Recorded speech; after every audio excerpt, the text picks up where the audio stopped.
नमस्कार, मैं Adarsh Kumar Gupta, all India लोको running staff association केंद्रीय सहायक महासचिव, आप सभी लोको रनिंग स्टाफ को क्रांतिकारी लाल सलाम पेश करता हूँ। साथियों,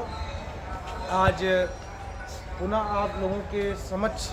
अपील करने के लिए प्रस्तुत हुआ हूँ 20-21 फरवरी के हमारे 36 घंटे के हंगर फास्ट के कार्यक्रम को सफल बनाने के लिए, और लगातार इस पर बैनर पोस्टर लगाए जा रहे हैं और कर्मचारी से भी बार बार संवाद का माध्यम जोड़ा जा रहा है। साथियों, आप सभी लोगों को अब तक पता ये चल चुका होगा कि हमारी जितनी डिमांडें हैं इसमें सभी लॉजिकली और नियमतः सही है, जिसमें महत्वपूर्ण तरीके से 25% हमारा किलोमीटर अलाउंस का रेट बढ़ना है। सिंगल मैन वर्किंग EMU में शॉर्ट डिस्टेंस से अधिक में यदि जा रही है 80 किलोमीटर से ज़्यादा की दूरी है और प्रत्येक स्टेशन पे रुकना नहीं है तो उसको बंद कराना है, सिंगल मैन वर्किंग, जो कि अनसेफ है ऑपरेशन। और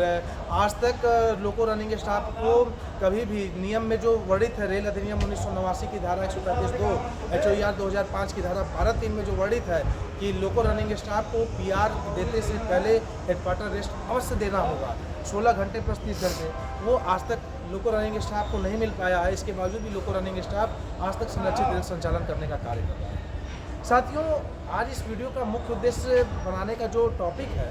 वह चर्चा के दौरान जो नए साथियों और वर्तमान कार्यरत साथियों से जो एक मुद्दा निकल के आया कि भाई साहब, धरना प्रदर्शन करने से कुछ नहीं होता है, विरोध करने से कुछ नहीं होता है, और ये सब नियम केवल लिखे जाते हैं, इसलिए कार्य नहीं होता है। तो इस चीज़ को मैं,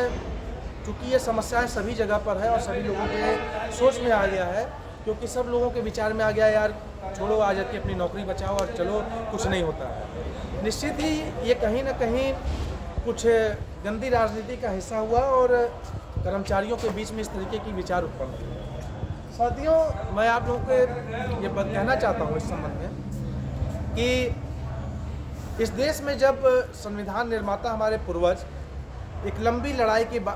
के बाद देश में संविधान बना रहे थे और देश को बनाए रखने की एक सुदृढ़ और मजबूत और स्वच्छ देश, लोकतांत्रिक देश बन सके, तो कई प्रकार के संविधान बना रहे थे, कई बार नियम बना रहे थे और हर चीज़ की एक व्यवस्था बनाई कि यह कार्य इस तरीके से होगा, यह कार्य ऐसे होगा, यह कार्य ऐसे होगा, ये अपराध है इस देश में, ये अपराध है तो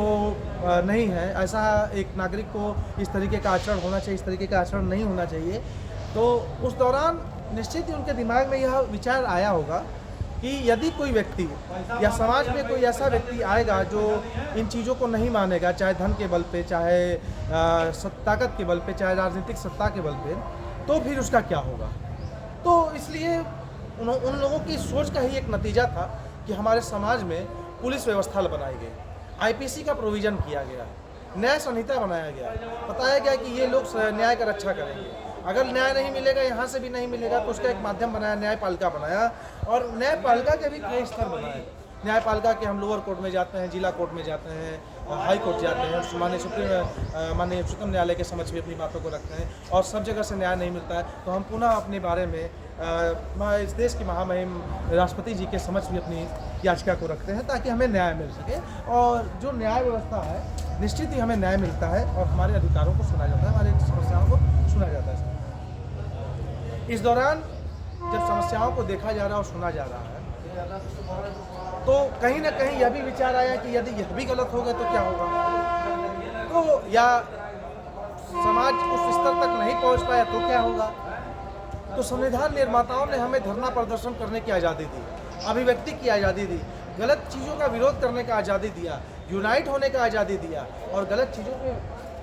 सिस्टम के तरीके से विरोध करते हुए अपनी बातों को रखने का आज़ादी दिया और ट्रेड यूनियन बनाने का आज़ादी दिया। यह कहीं ना कहीं एक पॉजिटिव और सकारात्मक सोच के तहत था कि इस देश में रह रहे लोगों के साथ लोकतांत्रिक देश का निर्माण हो सके और इनके साथ किसी भी स्तर पर अन्याय ना हो सके। तो यदि आज हमारे साथ अन्याय हो रहा है तो यदि हम उसका चरणबद्ध तरीके से, सही तरीके से यदि हम उसका विरोध नहीं करेंगे तो हम कभी सफल नहीं हो सकते। साथ ही अगर हम एक मकान भी बनाते हैं तो उस मकान को बनाने के लिए पीछे भी एक साइंस होता है। उस साइंस का होता है कि एक निश्चित सही तरीके से हमें पहले ईंटें की ज़रूरत होती है, बालू की ज़रूरत होती है, सीमेंट की ज़रूरत है, कुछ जगह छड़ की ज़रूरत होती है, और उसकी मात्रा भी निश्चित की गई होती है, कब मिलाना है, कितनी देर बाद मिलाना है, किस एंगल से मिलाना है और कितना मिलाना है। जब तक इन सभी चीज़ों का संयुक्त तरीके से, प्रभावशाली तरीके से जब हम इनका मेल नहीं कर पाते हैं, तब तक एक सही घर का निर्माण नहीं होता, अन्यथा वो फेंके जाता है। तो यदि हमें भी अपने शोषण के विरुद्ध अपनी बातों को रखना है, तो हमें अपनी बातें संवैधानिक तरीके से जो भी अधिकार मिले उन अधिकारों का पूरी तरीके से पालन करते हुए ही इन बातों को रखना चाहिए। जब तक हम उसको नहीं कर रहे हैं, हमें सिस्टम को दोष देने की आवश्यकता नहीं है, क्योंकि हमारे देश के नीति निर्माताओं ने बहुत अच्छा प्रोविज़न करके रखा है। ज़रूरत है हमें उस पर अमल करने की, संगठित तरीके से अमल करने की, सही मात्रा में अमल करने की और सही तरीके से अमल करने की। यदि इन सभी चीज़ों का जब जोड़ हमारे पास हो जाएगा और एक साथ ऑल ओवर इंडिया में हम इस प्रोग्राम को सफल बनाएंगे, तो मुझे आशा ही नहीं पूरा विश्वास है इस देश की भारत सरकार की जो न्याय व्यवस्था है, न्यायप्रियता है, इस देश में जो न्याय व्यवस्था है वह निश्चित ही हमारी समस्याओं को जानेंगे, हमारे वाजिब समस्याओं को जानेंगे, हमारे पक्ष में न्याय करेंगे। लेकिन हमें तब कोई अधिकार नहीं है जब हम इस आंदोलन को सफल करें। यदि कोई आपको आंदोलन को सफल बनाने के लिए रोकता है, तो भी उससे बचने का तरीका जाने, उससे लड़ने का तरीका जाने। यदि कोई अन्य विशेष लोग अगर आपको रोकते हैं, तो मैं आपसे अपील करता हूँ कि कृपया उनसे पूछें, यदि आप मुझसे यह छीन रहे हो तो आप बदले में मुझे दे क्या रहे हो। साथियों, अभी वक्त मुझे पास नहीं है मैं किसी की कमियों को गिनाऊं, किसी की अच्छाइयों को गिनाऊं, अपनी अच्छाई गिनाऊं। अभी हमारा पूरा फोकस 20 और 21 के कार्यक्रम को सफल बनाने का है। भारत सरकार का ध्यान, भारत की देश की जनता का ध्यान अपनी ओर आकर्षित करने का है कि हम एक संरक्षित और सुरक्षित रेल संचालन करने में किस तरीके से आपकी नीतियों की वजह से, गलत नीतियों की वजह से, दबावात्मक और दमनकारी नीतियों की वजह से हम असुरक्षित हैं और हमारा परिवार असुरक्षित है, देश की जनता असुरक्षित है और रेल की संपत्ति असुरक्षित है। इसी के साथ धन्यवाद साथियों, आगे फिर मिलेंगे। यदि कोई मुद्दे सामने आते हैं उनके साथ फिर मैं अपनी बातें और अपना नज़रिया और संगठन का नज़रिया रखने का कोशिश करूंगा। धन्यवाद साथियों। ऑल इंडिया लोको रनिंग स्टाफ एसोसिएशन जिंदाबाद, कॉमरेड हेमंत प्रसाद जिंदाबाद, रनिंग स्टाफ यूनिटी जिंदाबाद। देश के मजदूरों एक हो, एक हो, एक हो। धन्यवाद साथियों, लाल सलाम।